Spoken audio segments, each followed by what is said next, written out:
आदरणीय बंधुओं, माताओं व मेरी प्यारी बहनों, राधे राधे। आपका हमारे इस YouTube चैनल पर बहुत बहुत स्वागत है। बंधुओं, आज हम इस वीडियो में नवरात्रि व्रत के दूसरे दिन माँ जगदम्बा के दूसरे स्वरूप माँ ब्रह्मचारिणी की कथा सुनेंगे, जिसे सुनने सुनाने से माँ भगवती की कृपा से कठिन परिस्थितियां भी आसान होने लगती हैं और देखते ही देखते मनुष्य का भाग्य चमकने लगता है। माँ के इस स्वरूप की कथा सुनने के बाद यदि आप हमारे चैनल पर नए हैं तो कृपया हमारे चैनल को सब्सक्राइब करें, बेल आइकन को प्रेस करें ताकि हमारी वीडियो की नोटिफिकेशन सबसे पहले आप तक पहुँचे। वीडियो को शेयर व लाइक भी जरूर करें। बंधुओं, नवरात्रि माँ दुर्गा के 9 स्वरूपों की पूजा की जाती है। माँ भगवती का दूसरा स्वरूप माँ ब्रह्मचारिणी के रूप में जाना जाता है। माँ ब्रह्मचारिणी की महिमा किसी से छुपी नहीं है। माँ के इस स्वरूप की पूजा कर मनुष्य कठिन परिस्थितियों को भी पार कर जाता है। ब्रह्म का अर्थ है तपस्या और चारिणी यानी आचरण करने वाली, इसलिए ब्रह्मचारिणी का अर्थ है तप का आचरण करने वाली। सृष्टि के उद्भव के समय एक प्रचंड ज्योति का प्रादुर्भाव हुआ। भगवान विष्णु और ब्रह्मा उस ज्योति को नमन करके पूछते हैं, यह ज्योति क्या है, इसका जन्म कहाँ से हुआ है, कौन और किसकी यह शक्ति है।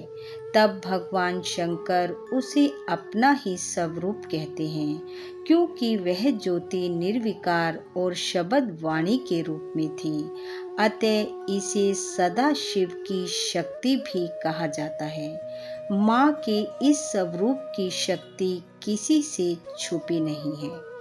तो आइए अब सुनते हैं माँ ब्रह्मचारिणी की कथा। कथा के अनुसार दक्ष प्रजापति द्वारा प्राप्त सती शरीर को माँ ने दक्ष द्वारा रचे गए यज्ञ में ही होम कर दिया था और दूसरे जन्म में शैलराज हिमालय के घर पुत्री रूप में अवतरित होकर भगवान शंकर को फिर से पति रूप में पाने के लिए घोर तपस्या की थी। इस कठिन तप और घोर तपस्या के कारण देवी के इस रूप को तपश्चारिणी अर्थात ब्रह्मचारिणी नाम से जाना जाता है।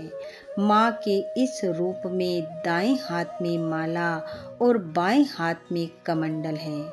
पर्वतराज हिमालय के घर पुत्री रूप में आने के बाद एक दिन नारद जी ने पार्वती जी को उपदेश दिया कि यदि आप महादेव को प्रसन्न कर उन्हें पति रूप में पाना चाहते हो तो इसके लिए आपको कठोर तप करना पड़ेगा। नारद जी की बात सुनकर पार्वती जी तप के लिए निकल पड़ी। ना उन्होंने दिन देखा ना रात, ना भूख ना प्यास, बस एक ही लगन कि महादेव को पति रूप में प्राप्त करना है। देवी ने हजारों वर्षों तक घोर तप किया। 1000 वर्ष तक इन्होंने केवल फल फूल खाकर बिताए।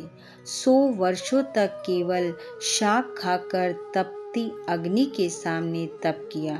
वर्षा और धूप सहकर तप किया। बिल्व पत्र खाकर तपस्या की और एक समय तो ऐसा आ गया जब इन्होंने पत्ते खाने भी छोड़ दिए। इतनी कठोर तपस्या के कारण देवी का शरीर एकदम क्षीण हो गया। माँ के इस कठोर तप को देखकर सभी देवता, ऋषि, मुनि, स्वयं ब्रह्मा जी व विष्णु जी भी दंग रह गए। उन्होंने माँ के इस तप को अभूतपूर्व कृत्य बताया और देवी की स्तुति करते हुए कहा कि आज तक किसी ने इस तरह की कठोर तपस्या नहीं की। ऐसा करना भगवती जगदम्बा द्वारा ही संभव था और कहा, देवी आपकी मनोकामना अवश्य परिपूर्ण होगी और भगवान महादेव आपको पति रूप में प्राप्त होंगे। अब आप तपस्या छोड़ घर को जाएं, आपके पिता आपको लेने आ रहे हैं। परिणाम स्वरूप भगवान शिव ने माता पार्वती को अपनी अर्धांगिनी के रूप में स्वीकार किया। माँ के इस स्वरूप की पूजा हमें कठिन समय में आगे बढ़ने की प्रेरणा देती है। भगवती के इस स्वरूप की पूजा कर मनुष्य कठिन से कठिन लक्ष्य को प्राप्त कर माँ के आशीर्वाद से अपना भाग्य चमकाता है। माँ के ब्रह्मचारिणी रूप की पूजा भक्तों को अनंत फल प्रदान करने वाली है। देवी के इस रूप की पूजा मनुष्य में तप, त्याग, वैराग्य, संयम और सदाचार की वृद्धि करती है। संघर्षपूर्ण समय में भी मनुष्य का मन विचलित नहीं होता। मानव के जीवन में तरह तरह के उतार चढ़ाव आते हैं। कई बार संघर्ष लंबा भी हो जाता है। ऐसी स्थिति में माँ दुर्गा के स्वरूप देवी ब्रह्मचारिणी का ध्यान करके मनुष्य सांसारिक कलह कलेशों से छुटकारा पा सकता है। अतः बंधुओं, माँ भगवती के दूसरे नवरात्रि में माँ के दूसरे स्वरूप माँ ब्रह्मचारिणी की पूजा कर उन्हें कमल का फूल चढ़ाएं, शक्कर का भोग लगाएं और कथा का श्रवण कर माँ का आशीर्वाद पाएं।